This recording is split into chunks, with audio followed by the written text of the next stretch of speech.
देश में पिछले 20 सालों के अंदर कई बड़े करोड़ों रुपए के घोटालों के बारे में आपने सुना होगा। अब स्कैम की इस लिस्ट में ऐसा घोटाला सामने आया है जिसे सुनकर आप चौंक जाएंगे।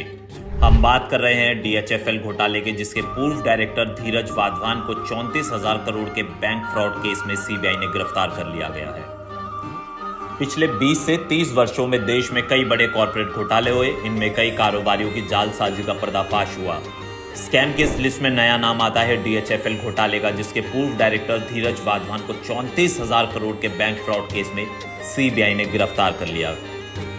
एजेंसी के अधिकारियों ने बताया कि वाधवान को 13 मई की शाम को मुंबई से हिरासत में लिया गया, जिसके बाद धीरज वाधवान को दिल्ली की स्पेशल कोर्ट में पेश किया गया, जहां से उन्हें न्यायिक हिरासत में तिहाड़ जेल भेज दिया गया है।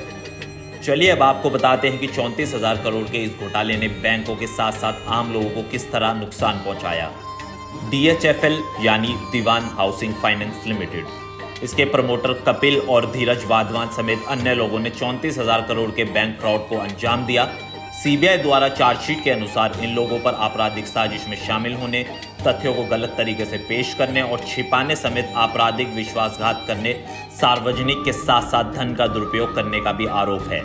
इन लोगों ने मई 2019 से लोन पेमेंट में चूक करके 34,615 करोड़ रुपए का चूना देशवासियों को लगा दिया। जनवरी 2019 में फंड डायवर्जन के आरोप को लेकर मीडिया में खबरें चली। जांच के दायरे में आने के बाद डीएचएफएल के धीरज और कपिल वाधवान के बुरे दिनों की उल्टी गिनती मानो शुरू हो गई। 1 फरवरी 2019 को बैंकों ने एक बैठक बुलाई और 1 अप्रैल 2015 से दिसंबर 2018 के बीच में एक स्पेशल रिव्यू ऑडिट कराया गया। इस ऑडिट रिपोर्ट में पता चला कि डीएचएफएल और उसके निदेशकों से जुड़ी संबंधित संस्थाओं ने व्यक्तिगतों को दिए गए लोन और एडवांस अमाउंट का दुरुपयोग किया, जिसके बाद देश के सबसे बड़े घोटाले का पर्दाफाश हुआ। Bureau report, channel 4 news. ऐसी ही तमाम खबरों को देखने के लिए हमारे चैनल को लाइक और शेयर, सब्सक्राइब जरूर कीजिए।